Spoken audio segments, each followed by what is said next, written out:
এমন একটি দেশের কথা ভাবুন যার পুরো জনসংখ্যা দিয়ে একটি ফুটবল স্টেডিয়ামের অর্ধেক অংশ ভরানো সম্ভব নয়।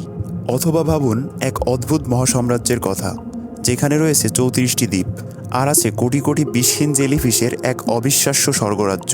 এটি হলো পালাউ। এটি মাত্র 18,000 মানুষের একটি ক্ষুদ্র দেশ। তবে এই দেশটি ধারণ করে আছে পৃথিবীর অন্যতম বিস্ময়কর পানির নিচের জগৎ। এখানে মাতৃতান্ত্রিক সমাজ বিদ্যমান। এখানে নারীরাই সর্বোচ্চ ক্ষমতার অধিকারী। এখানে কয়েদিরা কাঠের ওপর সুন্দর শিল্পকর্ম তৈরি করে, তারপর সেগুলোকে দর্শনার্থীদের কাছে বিক্রি করে। আর পালাউই বিশ্বের প্রথম দেশ যা পরিবেশ রক্ষায় দারুণ এক উদ্যোগ নিয়েছে। এখানে কোনো পর্যটক যদি তাদের পরিবেশ রক্ষার অঙ্গীকারনামায় স্বাক্ষর করতে অস্বীকার করে, তবে তাকে দেশে ঢুকতেই দেওয়া হয় না। কিন্তু প্রশ্ন হচ্ছে, এত ছোট একটি দেশ কেন ম্যাস ট্যুরিজমের এই বিশাল সুযোগ বন্ধ করে রেখেছে? কেন তারা কোটি কোটি ডলারের লোভনীয় অফার এভাবে ফিরিয়ে দেয়? এই দ্বীপরাষ্ট্রটির উত্তর হয়তো আপনার সমৃদ্ধি বা উন্নতির ধারণা পুরোপুরিভাবেই বদলে দেবে। এই দেশটির সরকারি নাম রিপাবলিক অব পালাউ। প্রশান্ত মহাসাগরের অন্যান্য দ্বীপরাষ্ট্রের তুলনায় এর আয়তন কিছুটা বড়, তবে জনসংখ্যার বিচারে এটি বিশ্বের চতুর্থ সর্বনিম্ন জনবহুল দেশ। ওপর থেকে দেখলে পালাউকে অসাধারণ দেখায়। মনে হয় এক অসীম নীল সমুদ্রে যেন সাবধানে ছিটিয়ে রাখা শত শত সবুজ পান্নার টুকরো। এখানকার প্রতিটি দ্বীপের আকৃতি আলাদা। ছোট ছোট খাল, শান্ত লেগুন এবং পেঁচানো প্রবাল প্রাচীর দিয়ে দ্বীপগুলো একে অপরের থেকে আলাদা হয়ে আছে। এভাবে তৈরি হয়েছে এক প্রাকৃতিক গোলকধাঁধা। এমন সৌন্দর্য পৃথিবীর অন্য কোথাও দেখা যায় না। তবে এই অপরূপ সৌন্দর্য কিন্তু কোনো শান্ত পরিবেশ থেকে তৈরি হয়নি। ভূতাত্ত্বিকভাবে আজ থেকে প্রায় 3,50,00,000 অথবা 4 কোটি বছর আগে পালাউ দ্বীপপুঞ্জের জন্ম শুরু হয়। তীব্র আগ্নেয়গিরির অগ্ন্যুৎপাতের মাধ্যমে এই প্রক্রিয়া শুরু হয়েছিল।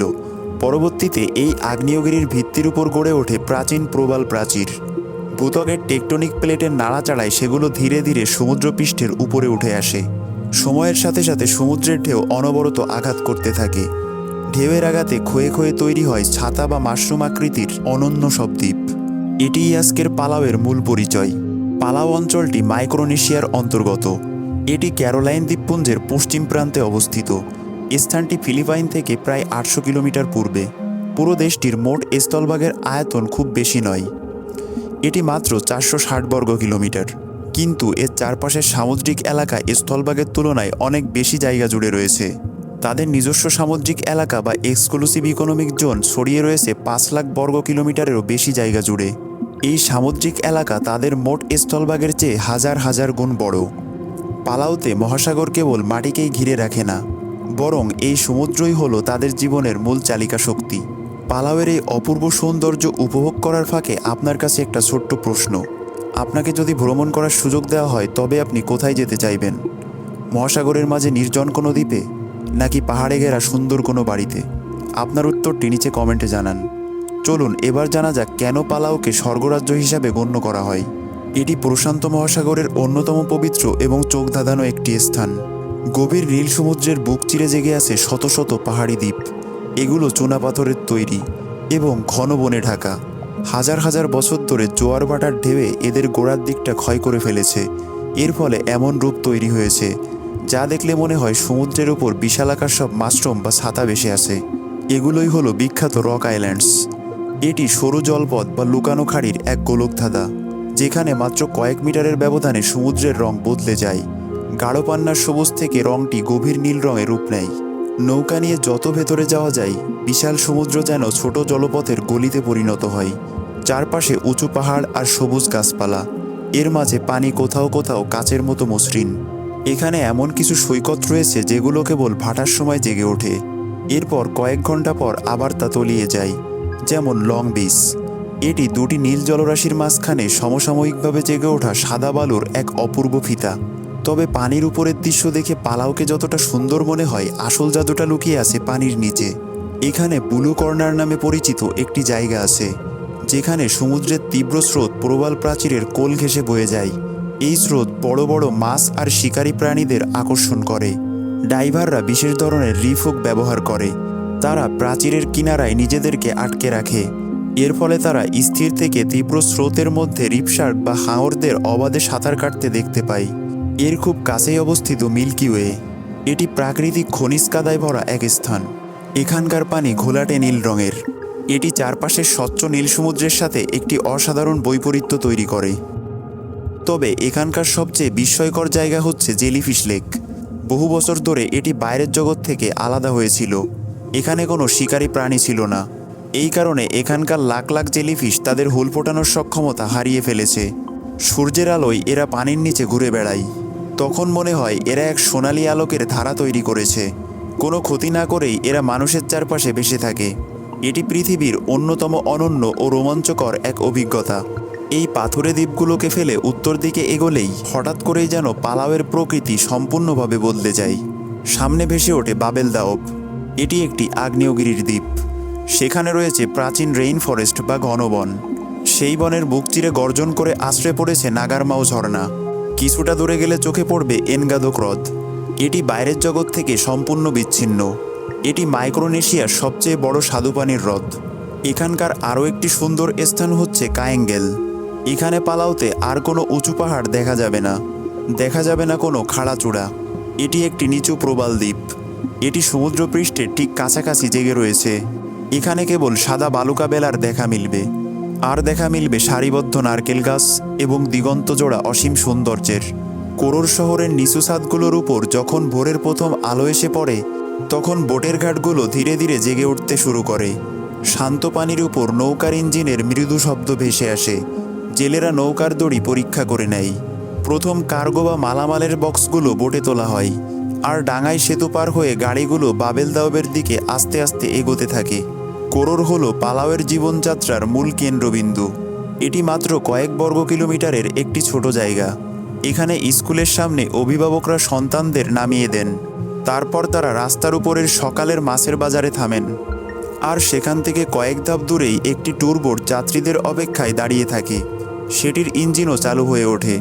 এটি পালাওতে সবচেয়ে ব্যস্ত জায়গা। তবুও এখানকার পরিবেশের মধ্যে এক অদ্ভুত শান্তি এবং নম্রতা মিশে রয়েছে। শহরের কেন্দ্রস্থল থেকে মাত্র কয়েক মিনিটের দূরত্বে গেলেই গাড়ির কোলাহল গায়েব হয়ে যায়। দালানকোঠা কমে আসে। আর রাস্তার দুপাশের ঘনবন আরও কাছে চলে আসে। সেতু পার হয়ে বাবেল দাওব প্রবেশ করলে সেই অনুভূতি আরও স্পষ্ট হয়ে ওঠে। এটি পালাওয়ের সবচেয়ে বড় দ্বীপ। তবুও এখানকার পরিবেশ অবিশ্বাস্য রকমের নিরিবিলি এবং ছড়ানো ছিটানো। চমৎকার প্রাকৃতিক সৌন্দর্যের মাঝে মাঝে কিছু কিছু বাড়িঘর ছড়িয়ে ছিটিয়ে রয়েছে। আর মাঝে মাঝেই বায়ের দেখা মিলবে। এটি কাঠের তৈরি ঐতিহ্যবাহী কমিউনিটি হাউস। সেগুলোর দেওয়ালে হাতে আঁকা ছবি রয়েছে, যেসব ছবি ফুটিয়ে তোলে তাদের প্রাচীন লোককথার গল্প। সেখানে প্রতিটি পরিবার যেন তাদের নিজস্ব জায়গা টিকিয়ে রেখেছে। তারা তাদের স্বাধীন জীবনধারা ধরে রেখেছে। কোরোর থেকে যত দূরে যাওয়া যায় সমুদ্রের গুরুত্ব ততই বাড়তে থাকে। আর ছোট ছোট দ্বীপের মানুষের জীবনযাত্রা আবহাওয়ার উপর নির্ভর করে। তারা পুরোপুরি আবহাওয়ার মেজাজের উপর নির্ভর করতে শুরু করে। সমুদ্রে তীব্র বাতাস বইতে পারে, কিংবা দূরে কোনো ঝড় হতে পারে। এসব কারণে এখানকার যে কোনো পূর্ব পরিকল্পিত সফর সহজেই বাতিল হয়ে যেতে পারে। পালাওয়ের মানুষ কেবল প্রকৃতির পাশাপাশি বসবাস করে না, তারা প্রকৃতির কথাও শোনে। তারা প্রকৃতির নিয়ম মেনে চলে। প্রকৃতির উপর এই নির্ভরতা তাদের সম্প্রদায়ের বন্ধনকে আরও মজবুত করে দিয়েছে। কোনো প্রতিবেশী হয়তো নৌকা তীরের দিকে টেনে তুলতে সাহায্য করছেন। আবার রসদবাহী জাহাজ পৌঁছালে তারা একে অপরের সাথে খাবার ভাগ করে নেয়। সন্ধ্যা নেমে এলে কোরোর শহর জুড়ে আলো জ্বলতে শুরু করে। আর নৌকাগুলো ধীরে ধীরে ঘাটে ফিরে আসে। তবে দূরের ছোট দ্বীপগুলোতে অন্ধকার আরও দ্রুত এবং গভীরভাবে নেমে আসে। তখন কেবল কয়েকটি বাড়ির মিটিমিটি আলো থাকে। আর থাকে তীরের দিকে ধেয়ে আসা ঢেউয়ের অবিরাম শব্দ। এখানকার জীবনধারা হয়তো পৃথিবীর সবচেয়ে সুবিধাজনক জীবনধারা নয়। এটি দ্রুততম বা সবচেয়ে প্রাণবন্ত জীবনধারাও নয়। কিন্তু এটি এমন একটি বিরল জায়গা যেখানে মানুষ প্রকৃতির প্রতিটি পরিবর্তন শুনতে পায়। তারা প্রকৃতির খুব কাছাকাছি থাকে। আর তারা একে অপরের এত কাছে থাকে যে যাতে কেউ কখনো একাকী না হয়ে পড়ে। এখানে রয়েছে প্রাণবন্ত প্রবাল প্রাচীর এবং বিপুল সামুদ্রিক জীবন। এই সব কিছু পালাওকে বিশ্বের অন্যতম সেরা ডাইভিং গন্তব্যে পরিণত করেছে। প্রতি বছর হাজার হাজার পর্যটক এখানে আসেন। তারা হাজার হাজার মাইল সমুদ্র পাড়ি দিয়ে এই দ্বীপরাষ্ট্রে পৌঁছান। এই দ্বীপরাষ্ট্রটি পৃথিবীর অনেক বড় বড় শহরের চেয়েও আয়তনে ছোট। পালাও মহাসাগর থেকে তুলে দেওয়া সম্পদ নিয়ে লাভবান হয় না, বরং তারা মহাসাগরের যা রক্ষা করে চলেছে সেখান থেকেই তাদের আসল আয় আসে। পর্যটন শিল্পের বাইরেও এই মহাসাগর স্থানীয় মানুষদের বাঁচিয়ে রেখেছে। এটি এক অতি প্রাচীন উপায়। অনেক পরিবারেরই ছোট ছোট নৌকা রয়েছে, তা দিয়ে তারা নিজেদের খাবার জন্য মাছ ধরেন, অথবা তারা স্থানীয় বাজার ও রেস্তোরাঁয় ছোট পরিসরে তা বিক্রি করেন। বাবেল দাওয়াব দ্বীপে প্রতিটি বাড়ির আশেপাশে পরিবারগুলো চাষাবাদ করে, বনের মাঝেও তারা ফসল ফলায়। তারা এখনও কচু, কাসাভা, কলা ও নারকেল চাষ করেন। এগুলো মূলত তাদের নিজেদের পরিবারের খাবারের যোগান দেয়, অথবা এগুলো নিজেদের মধ্যে বিনিময় করা হয়। তবে কোরর শহরের কোনো দোকানের তাকে এক বোতল রান্নার তেল থাকে, কিংবা থাকতে পারে এক বস্তা সিমেন্ট। এই পণ্যকেও হাজার হাজার কিলোমিটার পথ পাড়ি দিয়ে এখানে আসতে হয়। এগুলো সমুদ্র বা আকাশপথে আসে, তাই এর দাম কেবল পণ্যটির নিজের উপর নির্ভর করে না, বরং এটি কত দূর থেকে এসেছে তার উপর নির্ভর করে। সরবরাহের পথ কতটা সুরক্ষিত তার উপরও এটি নির্ভর করে। পালাও পর্যটন শিল্পের উপর ভীষণভাবে নির্ভরশীল, অথচ বৈশ্বিক সংকট দেখা দিতে পারে কিংবা বিমান চলাচল বিঘ্ন ঘটতে পারে। এমনটা হলে এই শিল্প সবচেয়ে বেশি ক্ষতিগ্রস্ত হয়। যখন পর্যটকদের সংখ্যা কমে যায়, তখন তার প্রভাব কেবল হোটেলে সীমাবদ্ধ থাকে না, বরং দ্রুত তা ছড়িয়ে পড়ে রেস্তোরাঁ ও ডাইভিং কোম্পানিতে। আর পরোক্ষভাবে তা পর্যটনের উপর নির্ভরশীল হাজার হাজার সাধারণ পরিবারের উপরেও ছড়িয়ে পড়ে। তবে পালাও অভ্যন্তরীণ আয়ের উপর নির্ভর করার পাশাপাশি বাইরের সহায়তাও পায়। তারা যুক্তরাষ্ট্রের কাছ থেকে বড় ধরনের সহায়তা পায়। এটি মূলত সম্ভব হয়েছে কম্প্যাক্ট অফ ফ্রি অ্যাসোসিয়েশনের চুক্তির মাধ্যমে। এই চুক্তির মাধ্যমে মার্কিন যুক্তরাষ্ট্র সাহায্য পাঠায়। তারা পালাওয়ের অবকাঠামো, শিক্ষা এবং স্বাস্থ্যসেবা বজায় রাখতে সাহায্য করে। এই চুক্তির ফলে পালাওয়ের নাগরিকরা যুক্তরাষ্ট্রে বিশেষ অধিকার পান। তারা সেখানে বসবাস, পড়াশোনা এবং কাজ করার অধিকার পান, যার ফলে আজকে অনেক পরিবারের আত্মীয় স্বজনই বিদেশে বসবাস করছে। প্রকৃতি যদি হয় পালাওয়ের আত্মা, তবে এর সংস্কৃতি হলো সেই শক্তি। এটি হাজার হাজার বছর ধরে চলে আসছে। এই শক্তি এই ক্ষুদ্র দ্বীপরাষ্ট্রটিকে তার নিজস্ব পরিচয় টিকিয়ে রাখতে সাহায্য করছে। মানুষকে সবচেয়ে বেশি অবাক করে যে বিষয়টি, তা হলো তাদের সমাজ ব্যবস্থা। পালাওতে এখনও মাতৃতান্ত্রিক সমাজের প্রভাব বজায় রয়েছে। আজকের আধুনিক বিশ্বে এটি অত্যন্ত বিরল। এখানে জমিজমা উত্তরাধিকার সূত্রে পাওয়া যায়। ঐতিহ্যবাহী উপাধিগুলো বংশানুক্রমে মায়ের দিক থেকে আসে। ঐতিহ্যগতভাবে দলের প্রধান বা চিফ থাকেন একজন পুরুষ, কিন্তু তাকে নির্বাচন করেন গোত্রের জ্যেষ্ঠ নারীরাই। এমনকি কোনো চিফ যদি তার পদের জন্য যোগ্য না হন, তবে তাকে পদচ্যুত করা যায়। সেই পদচ্যুত করার পূর্ণ ক্ষমতাও এই নারীদের হাতেই থাকে। গ্রামগুলোর মধ্যে ঐতিহ্যবাহী কাঠের তৈরি বাড়িঘরগুলো রয়েছে। এগুলো আজও পালাওয়ের সংস্কৃতির সবচেয়ে শক্তিশালী প্রতীক হিসাবে দাঁড়িয়ে আছে। এটি এমন এক জায়গা যেখানে গ্রামের বয়োজ্যেষ্ঠরা একত্র হন। তারা বিভিন্ন গুরুত্বপূর্ণ বিষয় নিয়ে আলোচনা করার জন্য সেখানে বসেন। কাঠের খুঁটিতে চমৎকার সব ছবি খোদাই করা রয়েছে। এগুলো কেবল সাজসজ্জা নয়, এগুলো ইতিহাস, বিশ্বাস এবং প্রাচীন পালাওয়ের মানুষের বিশ্ব দর্শনের গল্প তুলে ধরে। এখানে এক অসাধারণ অনুশাসন রয়েছে। নারীদের বাড়িঘরের ভেতরে ঢোকার অনুমতি নেই, অথচ এই ঘরের ছাদেই তাদের সর্বোচ্চ স্থান দেওয়া হয়। মেলেকিউক অঞ্চলে একটি বাড়িঘর রয়েছে, তার ছাদে একদম উঁচুতে একজন মায়ের প্রতিচ্ছবি খোদাই করা রয়েছে। এটি মাতৃত্বের গুরুত্বকে স্মরণ করিয়ে দেয়। এটি সন্তান লালন পালনের গুরুত্বকেও তুলে ধরে। অন্যদিকে এরাই অঞ্চলে সবচেয়ে পুরনো বাড়িঘরটি অবস্থিত। এটির বয়স 180 বছরেরও বেশি। এখানে আজও অবধি বয়োজ্যেষ্ঠদের পরিষদ সভা অনুষ্ঠিত হয়। আধুনিকতার ছোঁয়া পালাওকে অনেকভাবেই বদলে দিয়েছে, তবুও তাদের সামাজিক বন্ধন এখনও গভীরভাবে শিকড় গেড়ে রয়েছে। যে কোনো উৎসব, বিয়ে কিংবা গুরুত্বপূর্ণ অনুষ্ঠানে পরিবারগুলো একত্র হয়। তারা সবাই মিলেমিশে খাবার তৈরি করে। তারা একে অপরের দায়িত্ব ভাগ করে নেয়। এটি তাদের দৈনন্দিন জীবনের এক স্বাভাবিক অংশ। এখনকার সময়ে পালাওয়ের সংস্কৃতিতে এক অনন্য মিশ্র রূপ দেখা যায়। সেখানে তাদের প্রাচীন আদিবাসী ঐতিহ্য তো রয়েছেই, এর পাশাপাশি ইতিহাসের বিভিন্ন সময়ে বিদেশি প্রভাব যুক্ত হয়েছে। স্পেন, জার্মানি, জাপান এবং যুক্তরাষ্ট্রের রেখে যাওয়া স্মৃতি ও প্রভাব আজও এখানে দৃশ্যমান। পালাওতে একটি সাধারণ দিনের সূচনা হয় খুব ভোরে। জেলে নৌকাগুলো তীরে ফিরে আসার আগেই দিনের কাজ শুরু হয়ে যায়। টেবিলে প্রাতরাশ বা নাস্তা ততক্ষণে তৈরি হয়ে যায়। সেখানে থাকে শুটকি মাছ এবং গরম ভাত, অথবা থাকে সদ্য সিদ্ধ করা কয়েক টুকরো কচু বা তোরো। দুপুরের মধ্যে যদি জেলে নৌকাগুলো ফিরে আসে, তাহলে তাদের খাবারে তাজা মাছ যুক্ত হতে পারে। এগুলো সেদিনই ধরা তাজা মাছ। টিউনি কিংবা রেড স্ন্যাপারের মতো মাছগুলো পরিবেশন করা হয়। এগুলো কয়লার আগুনে হালকা গ্রিল করা হয়। সাথে থাকে এক দারুণ সস। এটি স্থানীয় মরিচ এবং লেবু দিয়ে তৈরি।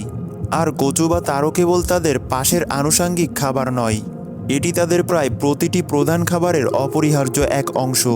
তবে কিছুদিন একদম আলাদা হয়, যেমন কোনো বিয়ে, উৎসব বা বিশেষ অনুষ্ঠান হতে পারে, তখন পুরো পরিবার কিংবা পুরো গ্রাম একসাথে জমায়েত হয়।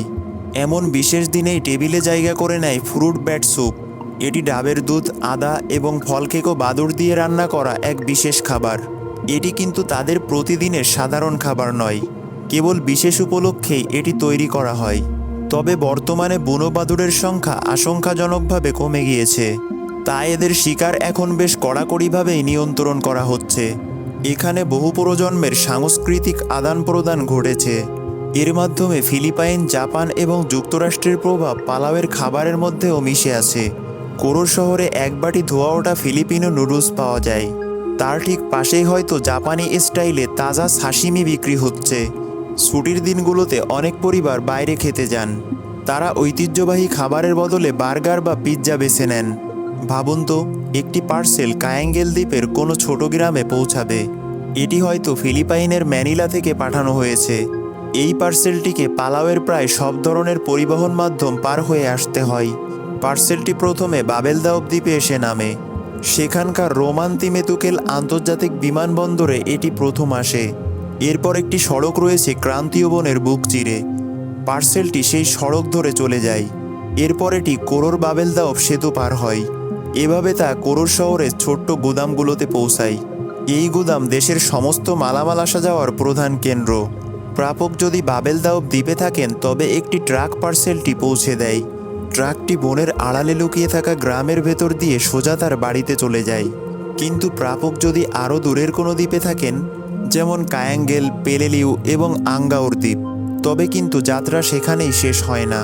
পার্সেলটিকে তখন বোটে তোলা হয়, উপযুক্ত জোয়ারের জন্য অপেক্ষা করা হয়। এরপর ঘন্টার পর ঘন্টা ভ্রমণ করতে হয় দিগন্ত জোড়া খোলা সমুদ্রের বুক চিরে। সেই একই বোটে পার্সেলের সাথে আরও অনেক কিছু থাকে। সেখানে প্রয়োজনীয় রসদ, জ্বালানি এবং চিঠি থাকে।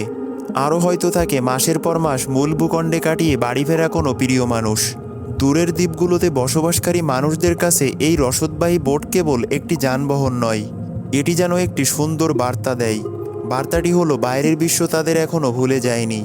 পালাওয়ে সর্বমোট ৩০০টিরও বেশি দ্বীপ রয়েছে। অন্যান্য বড় দেশের মতো এখানে বিশাল অবকাঠামো নেই, তবু এটি এক সূত্রে গাঁথা একটি সংযুক্ত দেশ হিসাবে কাজ করে চলেছে। এটি সম্ভব হয়েছে রাস্তা, সেতু, বিমানবন্দর এবং নৌপথের দারুণ সমন্বয়ের কারণে। পালাও পৃথিবীর অন্যতম দুর্গম সমুদ্র অঞ্চলে অবস্থিত। তা সত্ত্বেও একটি পার্সেল, একটি ফোন কল কিংবা কোনো বোটের যাত্রা পথিমধ্যে হারিয়ে যাওয়ার ঘটনা খুব কমই ঘটে। প্রশান্ত মহাসাগরের অন্যতম সেরা ও সুন্দর সামুদ্রিক পরিবেশ রয়েছে পালাওতে। তবে কেবল এই কারণেই পালাও অন্য দেশ থেকে আলাদা নয়, বরং তাদের আলাদা করে তোলে তাদের এক প্রাচীন প্রথা। এটি বুল নামে পরিচিত এক ঐতিহ্যবাহী আইন। পরিবেশ সংরক্ষণ, অভয়ারণ্য তৈরি, সামুদ্রিক টহল কিংবা পরিবেশগত আইন এসেছে অনেক পরে, কিন্তু প্রজন্মের পর প্রজন্ম ধরে এই প্রথাটি সেখানে চলে এসেছে। বুল কেবল একটি সতর্ক বার্তা নয়, এটি পুরো সমাজের জন্য এক কঠোর আদেশ। গ্রামের নেতারা দেখতে পান যে একটি সামুদ্রিক অঞ্চলের অতিরিক্ত ব্যবহার করা হচ্ছে, কিংবা হয়তো সেখানে মাছের সংখ্যা কমে যাচ্ছে, অথবা কোনো প্রজাতির বংশবৃদ্ধির জন্য সময়ের প্রয়োজন। এমনটি দেখলে তারা সাথে সাথেই ওই অঞ্চলে বুল জারি করে দেন। ঠিক সেই মুহূর্ত থেকেই ওই অঞ্চলে যাতায়াত কিংবা যে কোনো কাজ করা সম্পূর্ণ বন্ধ হয়ে যায়। সেখানে আর কোনো মাছ ধরা যাবে না, কোনো সম্পদ আহরণ কিংবা কোনো কিছু নেওয়া যাবে না। সমাজ যতক্ষণ মনে না করবে যে সমুদ্র ঘুরে দাঁড়ানোর জন্য পর্যাপ্ত সময় পেয়েছে, ততক্ষণ এই নিষেধাজ্ঞা জারি থাকবে।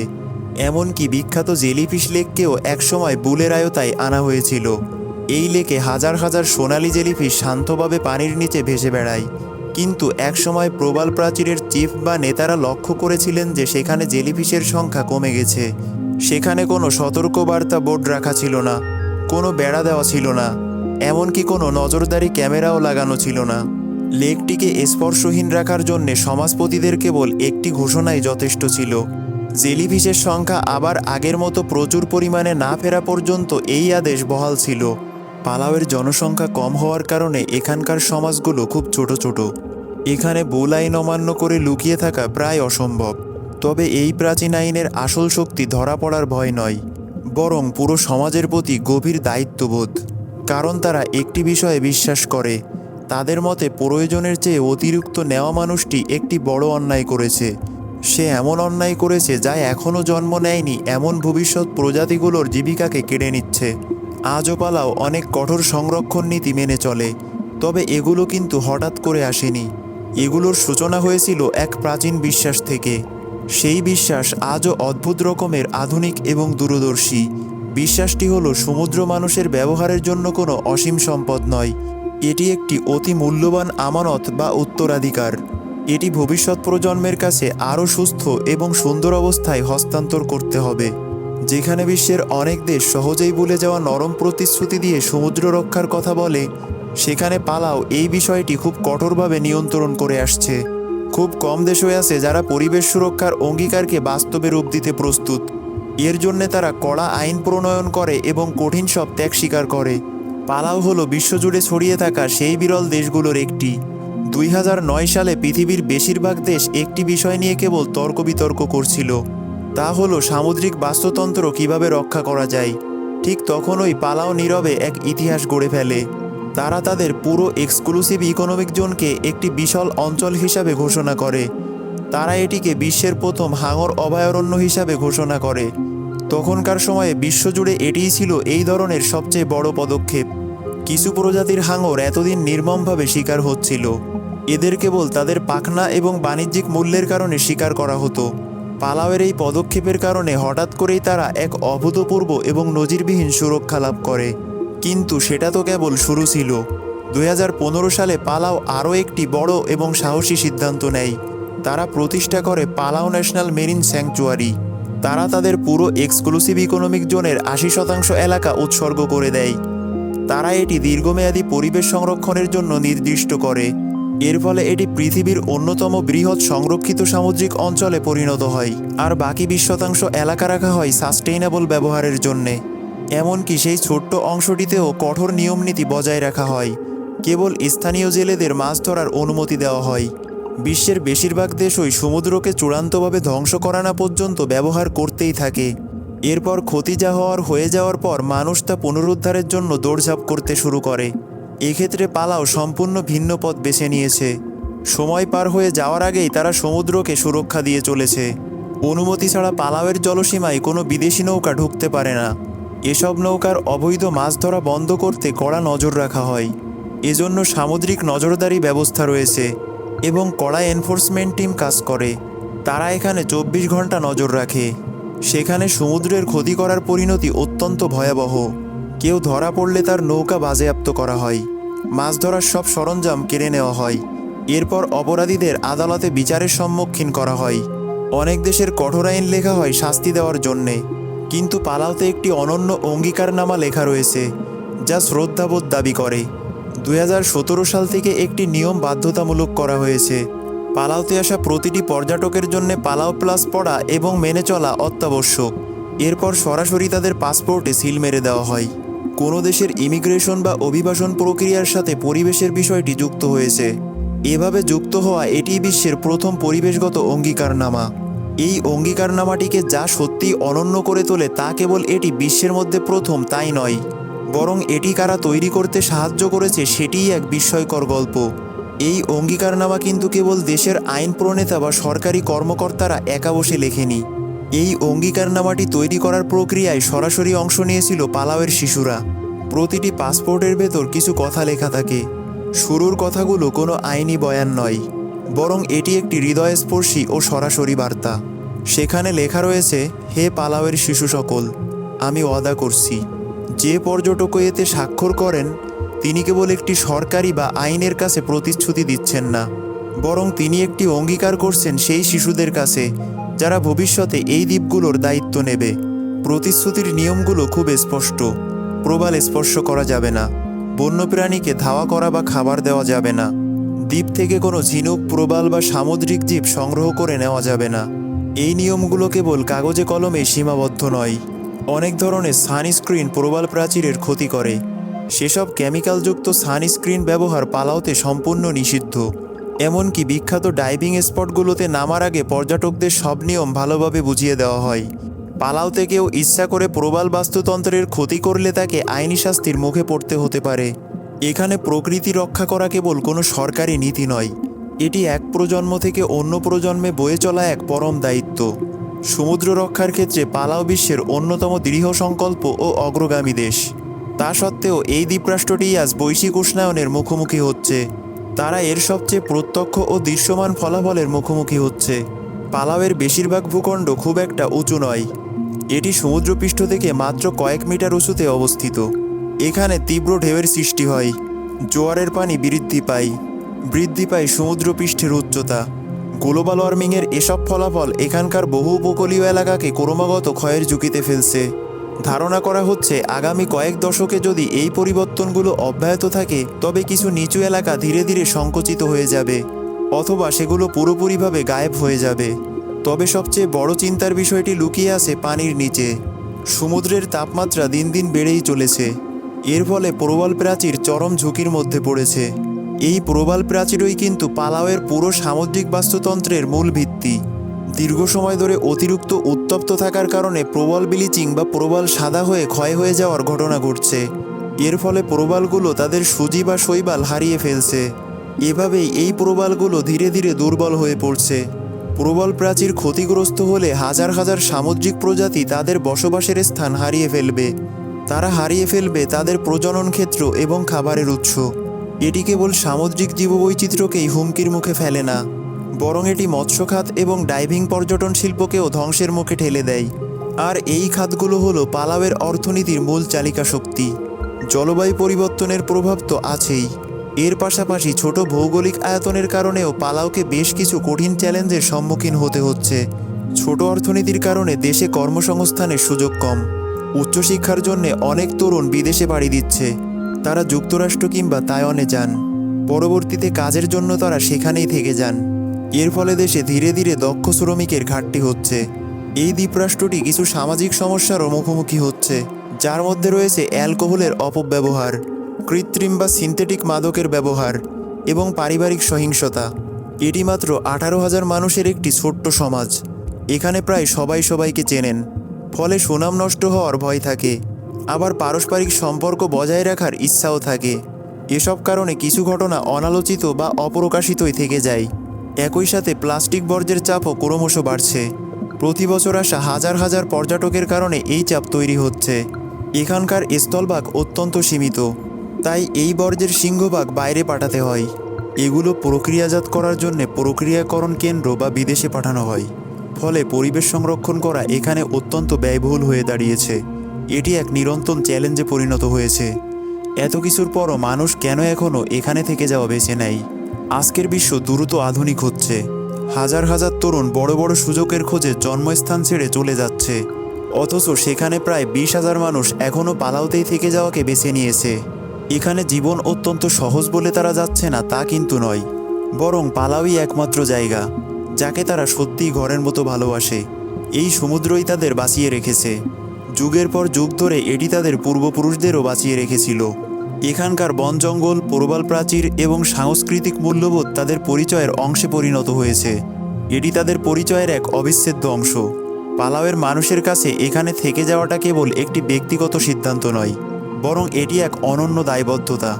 এটি এক প্রজন্ম থেকে অন্য প্রজন্মে বয়ে চলা এক পরম দায়িত্ব। পালাউ হয়তো প্রশান্ত মহাসাগরের বুকে ছোট্ট একটি দ্বীপরাষ্ট্র হতে পারে, কিন্তু তারা যা রক্ষা করছে তার অর্থ অনেক বড়। এটি তাদের ভৌগোলিক আকারের চেয়েও অনেক অনেক বড়। আজকের বিশ্ব উন্নয়নের পেছনে অন্ধের মতো ছুটে চলেছে, তবে এই বিশ্বে পালাউ এক ভিন্ন পথ বেছে নিয়েছে। তারা উন্নয়নের নামে প্রকৃতিকে বলি দেয়নি, বরং তারা প্রকৃতির সাথে একসাথে গড়ে ওঠার পথ বেছে নিয়েছে। তারা প্রমাণ করে দিয়েছে যে একটি ছোট দেশও বিশ্বমঞ্চে অসাধারণ প্রভাব ফেলতে পারে। এটি কেবল তখনই সম্ভব যখন মানুষ অতিরিক্ত পাওয়ার লোভের পিছনে না ছুটে তাদের কাছে যতটুকু আছে ততটুকুকেই সম্মান করতে শেখে। পালাউ অন্বেষণের এই যাত্রায় আমার সাথে থাকার জন্য আপনাদের ধন্যবাদ। বিশ্বের সবচেয়ে অনন্য ও অসাধারণ জায়গাগুলো নিয়ে এরকম প্রামাণ্যচিত্র পেতে অবশ্যই সাবস্ক্রাইব করতে ভুলবেন না। আগামী দিনের নতুন নতুন যাত্রায় আমার সাথেই থাকুন। বিদায়, আবার দেখা হবে।